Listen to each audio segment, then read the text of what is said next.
Before the session kicks off, I wanted to let you know that it runs until about the 35 or 36-minute mark. But right after that, there's a quick, real-time, real-life demonstration of how to modify an assessment using the guides that are about to be discussed in this video. So if you're interested in seeing what this can all look like in real life, stick around and enjoy that part of the video as well. Hello everyone, my name is Ryan. I am the Director of Digital Education in the Australian Capital Territory. This is where I get to support teachers with digital technologies, and that's a public school system from K to 12. Specifically today, I'm here to talk to you about AI for teaching and learning. So after 20 years of teaching in the classroom, I learned how digital technology could support me. And then I got into this role and realized that it can be different for every single person. And that has led me to quite a journey in terms of my reflective practice and everything. And now I really focus on the human component of the digital technology. Now, before we do kick off, you can see down at the bottom, I've used AI to brainstorm some ideas, put together some graphics that you're going to see as resources. All of that here is to serve the goal of being transparent, which we're going to talk about in this presentation. So I have used AI, but everything has been moderated by these peepers and this squiggly brain. So I've read over everything. It's all my own work at this point, and I hope you enjoy. So we're going to talk about 4 separate sections, and each one has got like a power impact word, like psh. Isn't that sounded fun? It sounded cooler in my head. Anyway, the first one is intentionality. So keep the word intentionality in the front of your mind for this first section. Okay, and at the end, we're going to kind of wrap it up, and then we'll jump into that second block.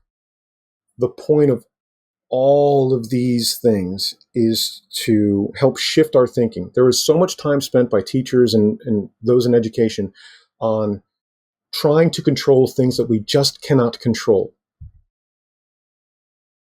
My goal is to shift that thinking because AI presents a whole bunch of things we can't control, but it also gives us an incredible amplification of the things that we do control. So kind of keep that one rattling in the back, okay? So we got intentionality in the front and what we can control in the back of your mind for this whole presentation. Now, for this, I put together an app. There are a few checkpoints because we've all been to conferences or learning sessions and we leave excited, but then we forget what we wanted to know. So basically, there are a couple checkpoints with some pre-populated stuff, and you can even take some notes. You tick the things that you liked and wanted to know more about or remember, and at the end, you hit submit. It sends you an email just of your responses kind of summarized, and also a copy of the slide deck as well. It does collect your email address. I am not going to open this table up. It is set to delete emails out of that table every week. I will turn it off after about 3 months as well, but if you don't feel comfortable doing that, feel free to just take notes by hand. I mean, that's still, surely that's allowed. But let's get intentional and talk about what it means to be intentional. So this is what people think teachers do. Now, I would like to make one small change. There we go. Look, this could have been so much more complicated. I just got bored and I got distracted, so I stopped doing it. Now, the vocabulary might be different. You might not have learning areas or general capabilities, but I feel like every teacher is going to resonate with the fact that they need to filter the curriculum through so many different things in order to get it into something that is a teachable thing. The onset of this incredibly snowball rolling down a hill, gathering more and more snow. The result has been that digital technologies are provided and sometimes forced upon teachers to support them because this is so much work. But with AI, things are a bit different. The reality is we have to be very intentional when we use AI. Google Docs is not going to provide feedback to students. It might, but that'll be the Gemini inside of it. Microsoft Word isn't going to provide guidance and summarizing feedback on an assessment. Copilot might, but that's not Microsoft Word. AI is different. The AI, and I'm not saying it should, could, or is any good at doing any of the following. Feedback. It can differentiate. It can do complex marking, planning. It can do multi-level thresholding. It can give learning guidance. It can personalize and different. It can do all these things. And therefore, we need to approach it differently. But we don't do anything differently than we work with Google Docs. But when we work with Google Docs or Microsoft Word, we have that comfort because we know we're in control. With AI, it's easy to let that boundary blur, and it's easy to let the AI take things away from us that we love as teachers. Now, you might call it teaching philosophy or something else. I call them core priorities as a teacher. And these can be personal. They can be influenced by your school and system. Mine changed over time. I mean, 20 years ago, it was just survive the day. And towards the end of my teaching career, just a few years ago, it was really connecting with my students, helping them learn the skills to learn so they could, be successful and get where they wanted to be. This is just a very brief list. Every teacher is different. 100 teachers that all say knowing your students is their core priority are all going to consider that a bit differently. So please keep that in mind, because I'm going to run through an example with you. So here's my priority kind of with more words, because, hey, we have space, let's add more words. On the right-hand side, I just listed some things AI can do. AI can do so many different things, but this slide is only so big. So when I talk about getting to know my students and I'm using AI, these are the things that, you know what, this does not encroach on my core priority as a teacher. This doesn't take something from me that I love. One of those reasons that I get up every day and go to the classroom. These, on the other hand, that's a bit risky. Automate grading, that takes away my agency as a teacher to get to know my students. Now, again, you might define getting to know your students differently than me, and therefore what you use AI for and don't use it for will change as well. This is very unique and individual. Another quick example, maybe cultivating a love of learning. Maybe that is your core priority. Well, then these 4 things are things that maybe you're comfortable letting AI take over. But that means that there are some things that you probably don't want to give to AI, because that takes away something that you love. It's really important to know what your core priorities are so you can be intentional, and when the opportunity to let AI, or when AI offers, we could say, to take something away like marking or feedback, you are very aware that that's a no-go zone for you. No, thank you. Okay, so what I'm going to do is we're going to wrap this section up with a quick little summary, and then I'm going to put that app back up there, and it's going to have some things that you can tick along, or you can type in your own. But I want to know what your core priorities are as a teacher. It's a good opportunity for us to reflect. So here's the list that we had at the beginning. Again, it'll be inside that app. So part 1, we're wrapping it up. We talked about being intentional with digital tools and digital technologies, and intentionality was just right here in the front of our head the whole time. What we're going to talk about next, now that we've been intentional, we need to be aware of how we're using it and transparent with the people we're using it for. Okay, so this impact word is transparent. So that's the one we're going to keep front of mind. I've got some great resources to share with you in this next section. I've got this cool little flow chart. But here, pop in the QR code or the bit.ly, mark down those core priorities, pause the video here, and when you unpause, we'll jump right into section 2 on transparency.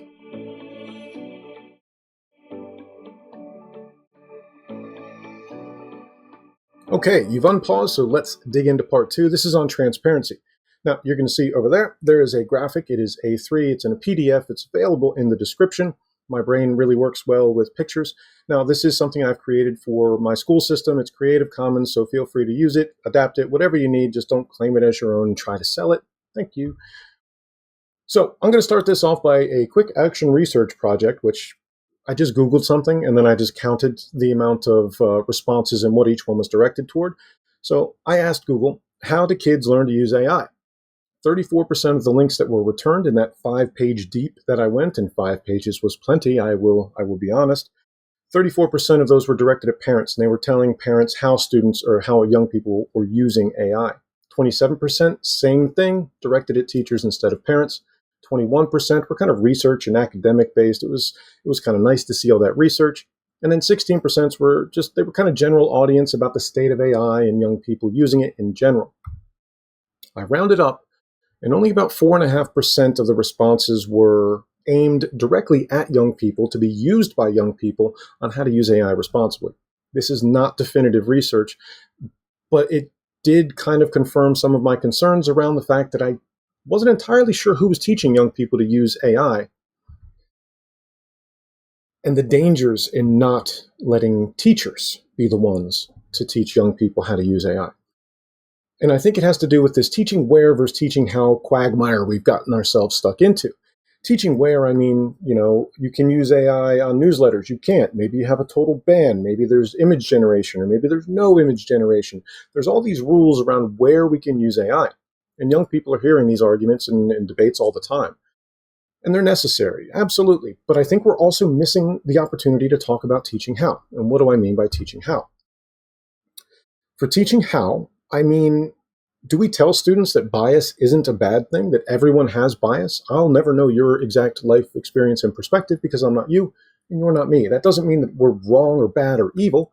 It just means that we should be aware of it so we can celebrate it and mitigate it and make sure that we're reaching everybody. We need to tell students how to ask AI for feedback because otherwise they're not going to get as much out of it and it could even be detrimental. Where does that line from helping to doing it for me exist? When does it become cheating? Young people need to know how to use AI in ways that are not considered cheating. What are things that they should just Google? What are things that they should use AI for? And maybe just like we did at that last check-in, maybe it's an opportunity for students to say, these are my core priorities. So when I use AI, I will not use it for this, this, or this. Or if I do, I'm going to be very careful about how I do. Now, I do love a timely and relevant reference. This is a GIF, a very high quality one, you're welcome, from the 1933 classic Duck Soup with the Marx Brothers, but I think it illustrates my point. Now, in this wonderful Marx Brothers clip, we have two people, but one is pretending to be a mirror image of the other. And I think this really is a fun way to kind of get it. One of the things that I noticed as a teacher, but I never really took full advantage of, I think I really missed an opportunity there. So what do I mean? Okay, fast, fast rewind a couple of years ago. I was at a parent-teacher conference, and I'm in Australia. You may have noticed that I don't have the local Australian accent. That's because I was not born here, but the parent sat down and said, my child is so-and-so, and the second I opened my mouth and said, oh, well, that's really great to meet you. My name is Ryan. She goes, oh my God, you're the reason that so-and-so says aluminum instead of aluminium. Look, I say aluminum because that's how I was taught. And without meaning to, I was talking about it in my science classes and saying aluminum in a room full of young people that have been taught to say aluminium. But without meaning to, some of my students started saying aluminum. And I just thought it was hilarious, so I kept it up. But I think it goes to that modeling, that mirroring. As teachers, if we can't have our students going at it, if we don't have devices or computers, or if our system says total ban, we have the opportunity as teachers to model what this looks like. And one of the critical components of that we want students to do is to tell us where they're using it. We have to match that expectation and put it upon ourselves. We need to model the transparency that we expect from our students. Now, here's the graphic. Let's dig into the bits in particular. This is the top part. Essentially, here's what we see. It's a kind of follow with your finger flow chart. All the green diamonds are yes, all the red ones are no. But essentially, we just start, was AI used? No, you don't have to be transparent about your AI use then, do you? But it felt like if I didn't say that, then somebody would ask a question. Did you use it to create something as class content? Well, if you're creating something that is behind the scenes, you don't need to be transparent because you're not using it, you're not representing, you're not educating your students with that piece of information. So if you'd like to notate it, sure, but I don't think there's a critical need to be transparent on things like a scope and sequence because that's not directly impacting your classroom and your students. However, if it's used in any way to guide the learning of a student or even assess, then now we're in the realm of being transparent with the use. So did you use AI to refine something? Did you take an old assessment and drop it into Chat whatever or Perplexity or Gemini or Copilot? Did you drop it into your AI and say, can you look at this? I want to update it, ... If you did, you should probably be transparent. And somewhere, somehow, either just by saying it or having a little icon or even writing it at the bottom, say, AI, help me enhance an existing draft. Look, it's better than using sites that are unreliable. Students know that we're busy, and as long as we stick to our core priorities, I think that this is going to be well received because students are going to see us being transparent, and they're going to know that that's the expectation on them. Did you use it to generate ideas? Yes. Well, if you did, then label it as brainstorming. That's what I did at the beginning of this. I use AI for brainstorming all the time. Was it used to generate content from scratch? So did I brainstorm and then have it make something for me? Well, then fine. I drafted something from scratch. There's nothing wrong with that. As long as everything is moderated through your professional eyes and your professional judgment before it goes to your students, you're fine. but just be transparent about it. Now, this one is a bit of a dicey sort of question because AI can provide feedback. Now, this is for teachers, so this is apart from teaching students to get feedback with AI, which I think is a very valid thing, but it does need to be unpacked for them. We can't just assume. But as a teacher, can I use AI to help me give my students timely, relevant, and coherent, consistent feedback? I think that there is a place for this.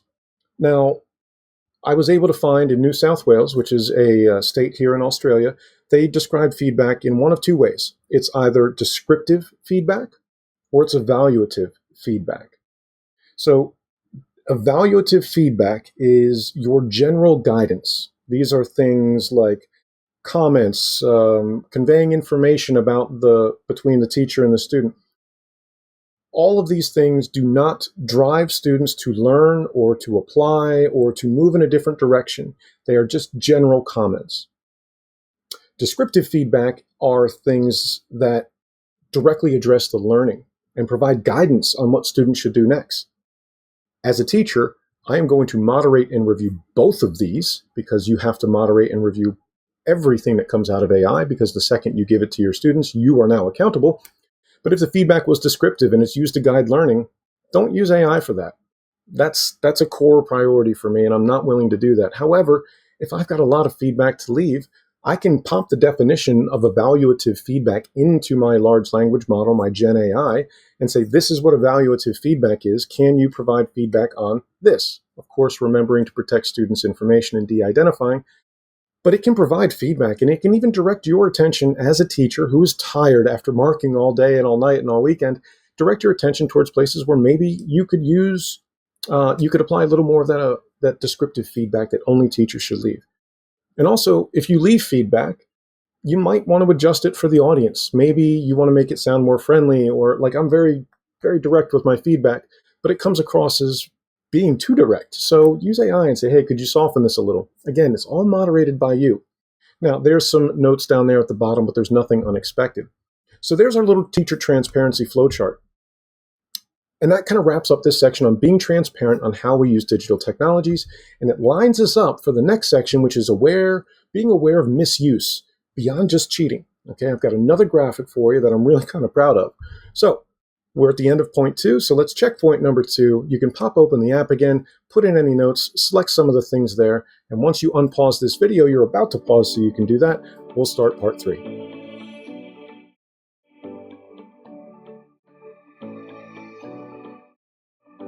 Okay, and into part 3. Remember, we've got the word aware written on the front of our brains because we want to be aware of the types of AI misuse.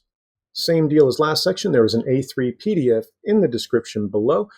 Feel free to use that. Just don't represent it as your own, and don't try to sell it or anything like that. So this is the chart in full that you just saw. Now, when we talk about academic integrity and artificial intelligence, the word cheating just fires through the air. Just there's nothing you can do. It's on the front of everyone's lips, and it's unfortunate because I think that, again, that elevated conversation around students cheating is overshadowing, and you'll find out why I'm chuckling to myself in a moment, overshadowing 2 other types of AI misuse. So the first one is academic dishonesty, and you can see the definition. You're using AI to represent your own work. Cheating. You're cheating. You can see some examples, but I don't think I have to give you too many for you to be able to populate an entire chapter of a book on ways that students could use it in that way. But that's not the only way that AI misuse can harm students, us, and the relationship between us and our students. That middle column is called unintentional misuse. Now, this is where students may accidentally use AI in ways that break the rules or expectations, but they didn't mean to. Like, they honestly didn't think they were cheating, or they didn't think that they were misusing it in a way that would disqualify them or get their work, thrown out. So an example of this would be using AI to study, but relying on the factual information as correct. AI as a research tool, well, that's a poor decision. They're not lying on their essay on purpose. They just thought AI was a good research tool. Maybe students are using AI for components of a task, and by using it for this task, they're neglecting the opportunity to develop their own skills. Or maybe they're just confused. Where does that line between okay AI and not okay AI exist? If it's not clear to them, they might stray into that not okay, but again, not intentionally. And the third column on the right there is overshadowing. You can see AI that replaces a student's own ideas or skills, limiting their learning and original contribution. So again, they're not cheating, but examples would be like relying on AI so much that it reduces their voice, their contribution to the piece. So AI is overshadowing their work. Maybe using AI to complete tasks, but in doing so, AI becomes the replacement for learning that skill that they really needed to learn. And maybe the unclear indications of where AI lead to confusion, and that confusion might lead to AI overshadowing a particular piece of the work or task or assessment that you as a teacher were really looking to learn more about the student from. The bottom half of that paper, there are two rows here. The first one is if you notice. These are just little things to look for. This is evolving all the time, so this is not a definitive guide by any means, but it's just to give you some hints of things that you may see. So if you notice for academic misuse, again, I don't think I need to go into this one in too much detail. Maybe the student can't explain their work, or maybe it's out of place, the facts are wrong. And your next steps will be discuss the issue privately with your students. Follow classroom policy. Always follow your own policy and adapt to what we're talking about.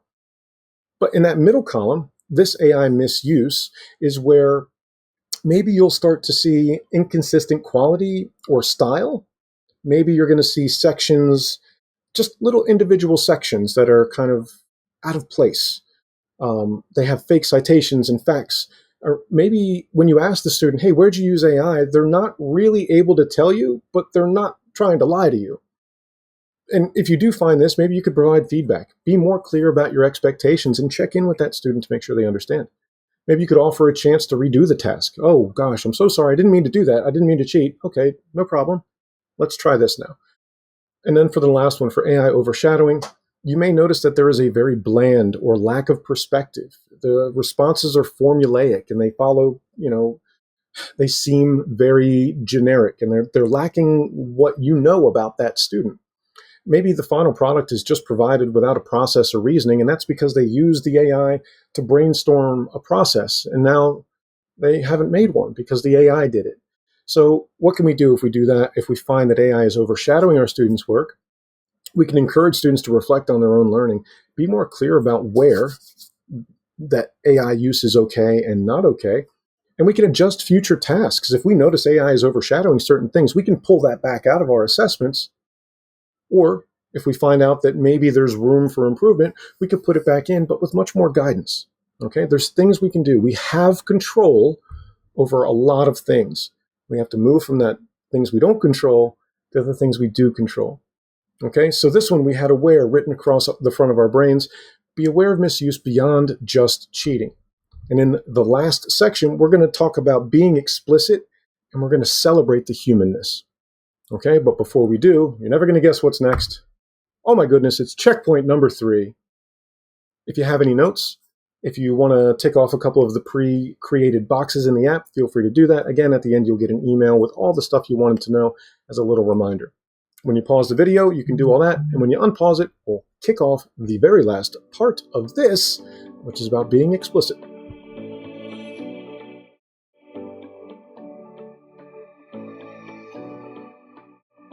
All right, part 4, here we go. Same deal as last time. There was an A3 PDF in the description, Creative Commons, use, adapt, do not represent as your own, or take and sell. And this one, we've got explicit written across the front of our brains. I added the word validation because explicit just by itself looked weird. So that's why that's there. In this section, we're going to talk about why it's important to be explicit about the humanness inside of the tasks we're making our students do. We're asking them to do anyway. Now, this is Google Trends. Google Trends is a great little site where you can look up any search terms at any time in any place in the world. You can drill down even to individual countries. So I popped in AI in education, generative AI, AI detectors, and Humanize AI. AI detectors, you can see that's that little non-zero line. I don't love AI detectors, but they exist and people are looking them up, but I'm glad it's not a huge spike.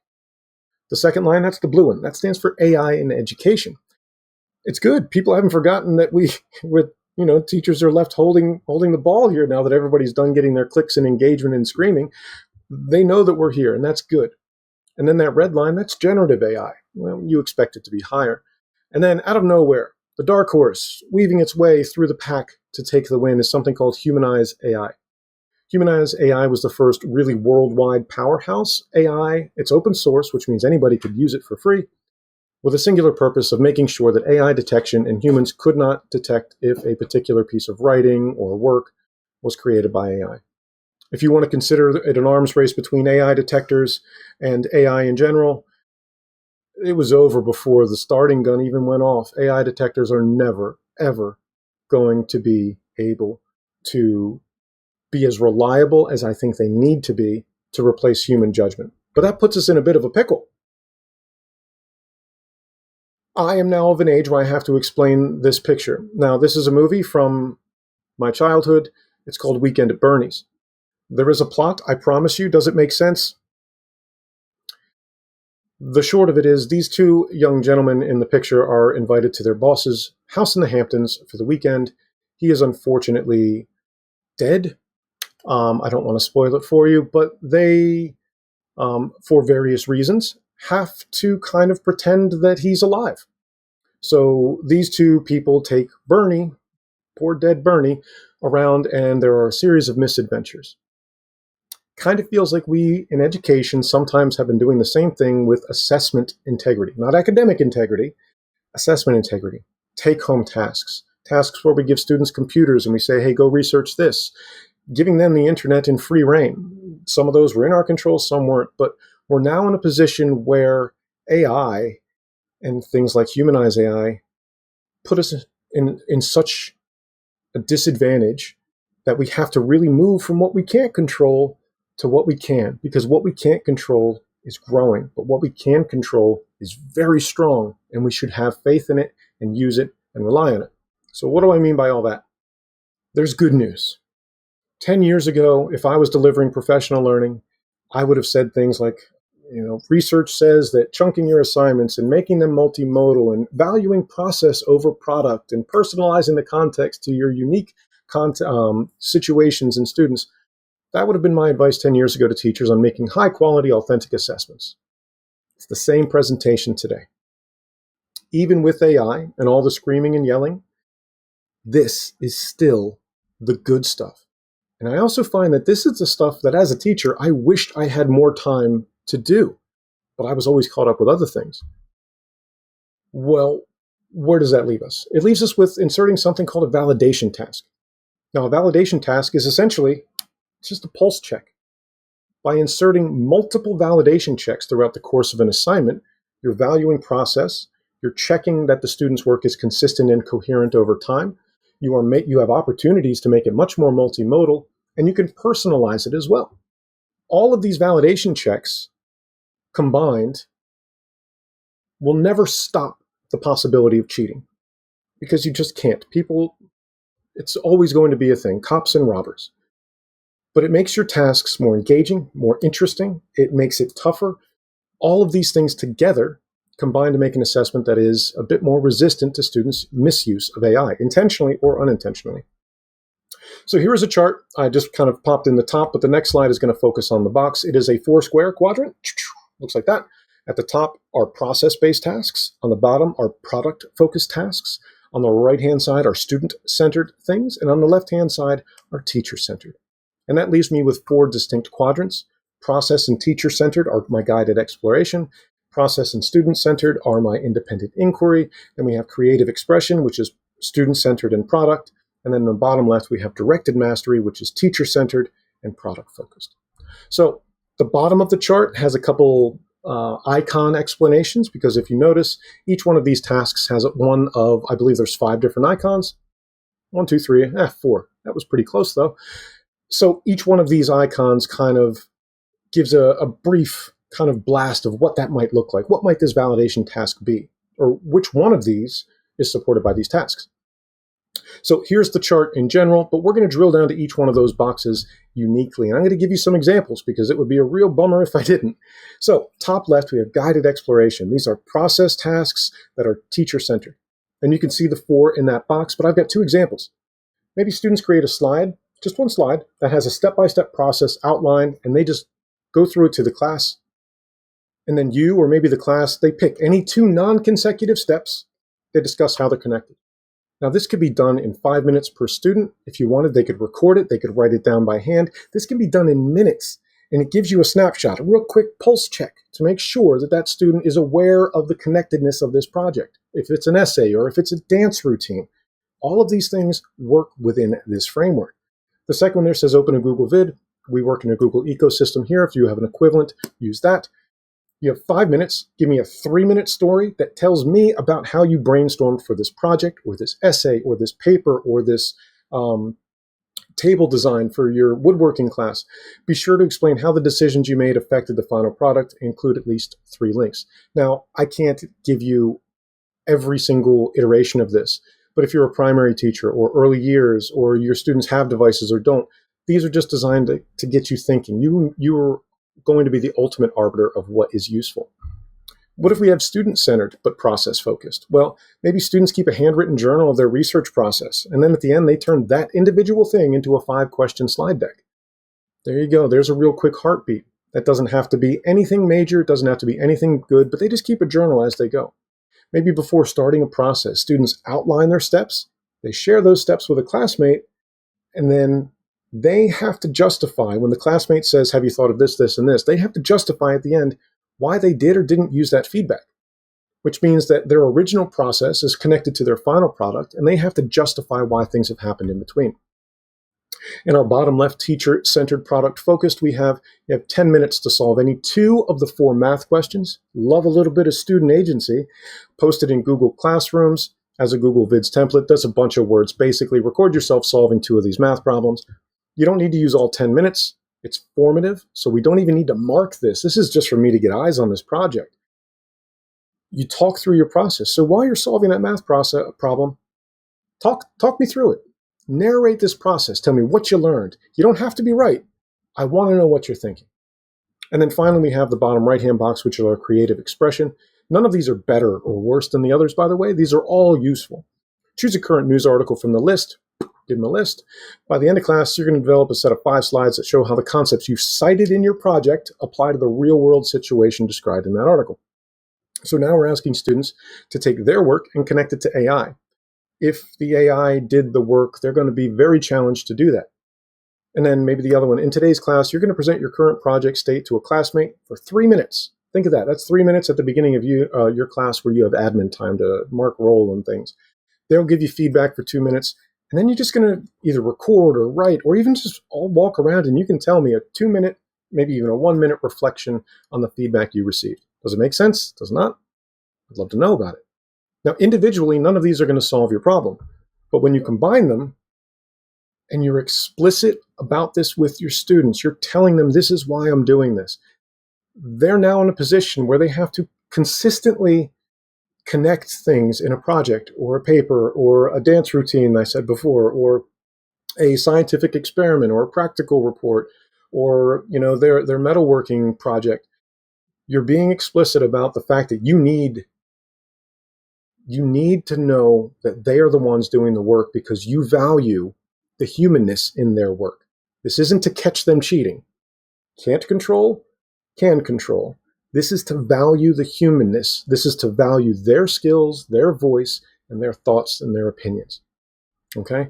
We got to celebrate that humanness. We're at a time now where we have very, very isolated socially people, and young people in particular are vulnerable. And with AI chatbots and all these other things, it's very easy to kind of retreat into that world where you're not as valued because the AI can do it. And it's an opportunity for us as teachers to remind students that they're awesome, okay? And we're here to celebrate that. So we've had a lot written on our brains. We started with intentional, and then we were transparent, and then we were aware, and finally we were explicit about the humanness that we want to see out of our students. So this brings us to checkpoint number 4. Now, the video is over here in just another couple seconds, so you can pause it if you want to type that in, or you can just do it at the end of the video. Again, once you hit submit, It's just going to send you an email of what you got out of this session, so you have something to kind of remind you and kind of bring you back to the moment when you had something that you wanted to remember.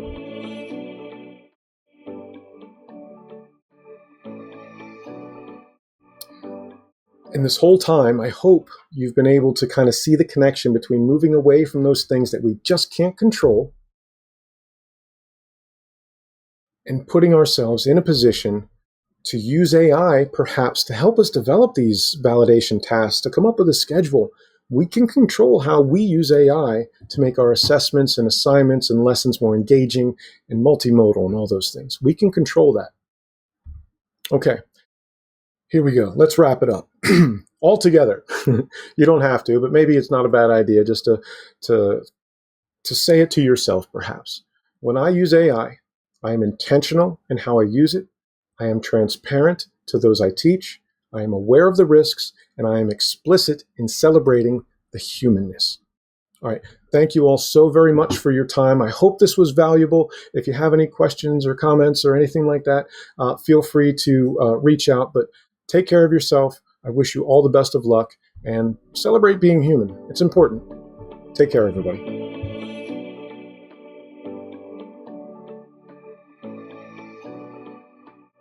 I really hope you enjoyed all that. Now what I want to do is I just want to show you a few quick ways that you can take all those ideas that we just talked about and start turning them into things that may work in your classroom. Now, what you have on the screen here is Google Gemini. So this is my version of Google Gemini. And what I'm going to do is I just grabbed an assignment. This is for Year 9 English. It's a creative writing assignment. I know that there are a lot of concerned English teachers out there, and I thought this would be an excellent task to start to engage with. And look, this is a solid task. Like, this is easily open on the internet. You can find it. But what I want to do is in Gemini, I have the ability, and others as well, I'm not selling Gemini, you can drop files in. So what files would I want to drop? Well, I would really be interested in dropping in these 3 PDFs that we just talked about. So we have the transparency guide, we have the misuse, and then we have this validation task. So what I'm going to do is I'm going to get Gemini back on the screen here, and I'm going to go over to my folder, and I am going to grab those 4 documents, and I'm just going to drop it right into Gemini. Now, they're going to upload and everything, and essentially, I've given my large language model a place to start. Now, for the sake of time and not having to type in front of you live, which is a terrifying experience, I've got a prompt all written here. So it says, can you rewrite the English assignment I've given you, but include considerations from the 3 graphics I have all attached as PDF. Now, these are intended to guide teachers in making their assessments more engaging through adapting to current AI misuse risks, as well as multiple validation tasks. Can you rewrite this task in the same format it's provided, but include elements of these graphics to make it a stronger assessment piece? Include some indication for the modifications that you've met, as well as a summary following your rewrite that quickly covers the changes and why you made them. So I'm going to put this in, and hopefully we'll get something pretty good out of it. Just close some windows here to make sure that my computer has all the bits and bytes it needs to get this task done. So what's going to happen is it's going to create something, and it's probably going to be pretty solid, I'd imagine, because I've given it a template to start with, and I've given it a lot of information. However, it's very important to know that you don't want to take the first response or the first output when you're working with AI. It's very tempting sometimes. If you're doing a super quick task, like just getting a couple multiple choice questions, maybe. But for a lot of things, you really want to make sure that you put the you in it. You want to refine it and make sure it's going to meet the needs that you have. So here we go. Here's my task and everything like this. I've got all the good bits and assessment and course description. I can see literacy, task preparation. I've got all the good parts. And then here's the assessment task with assessment conditions. Now here's where you can see embedded validation. So it's taken those validation tasks that I mentioned before in that graphic that I dropped in there, and it's given me a couple here. So we have a process check. This is a teacher-centered one at the drafting stage, and it's given some of these validation checks. Now, you can go on and do all kinds of things. It's given me AI guidelines saying that they can brainstorm and how they can refine drafts. This is a huge thing to kind of run through, but it shows you just how AI is able to come full circle from something we can't control, how students use it to cheat, to something we can control. And you can follow this up like, please evaluate your response Mm.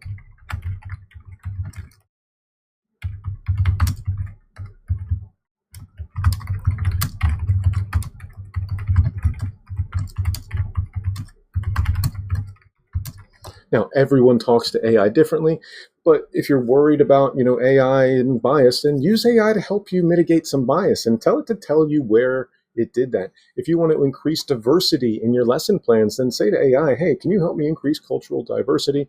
I've got, second language learners and this and that. Go for it. Tell it what you want and see what it pops up with. Now, again, this can be endlessly refined, and it was a fairly comprehensive assessment, but I just wanted to show you that even one guide at a time, two guides, whatever you want to pop in there in your own course and curriculum documents, if it's open and on the internet, you are able to drop it into AI. Just make sure you're safe, responsible, you're intentional, you de-identify anything with personal information on it. um, and I hope that you can see that AI, without too much work, can be a very low threshold entry into adapting things that are really making us nervous right now in education, and taking that and using it as an opportunity to make something great. Tell this that you want to start making some tasks that are, your guided exploration tasks. Tell it you want 3 validation tasks that are creative expression and one that's directed mastery. Tell it to give you a timeline for this 5-week lesson. It's able to do all these things. It's not going to do your job for you, but it's able to pull all this stuff together and give it to you in a way that you can see yourself and your students in it, and then turn that into something awesome. Hopefully this was interesting and useful for you to see. I really can't recommend just getting into AI and giving it a go, but making sure we're keeping that intentionality in place. We're being safe, we're being aware, and we're being explicit as well. Take care. Thank you.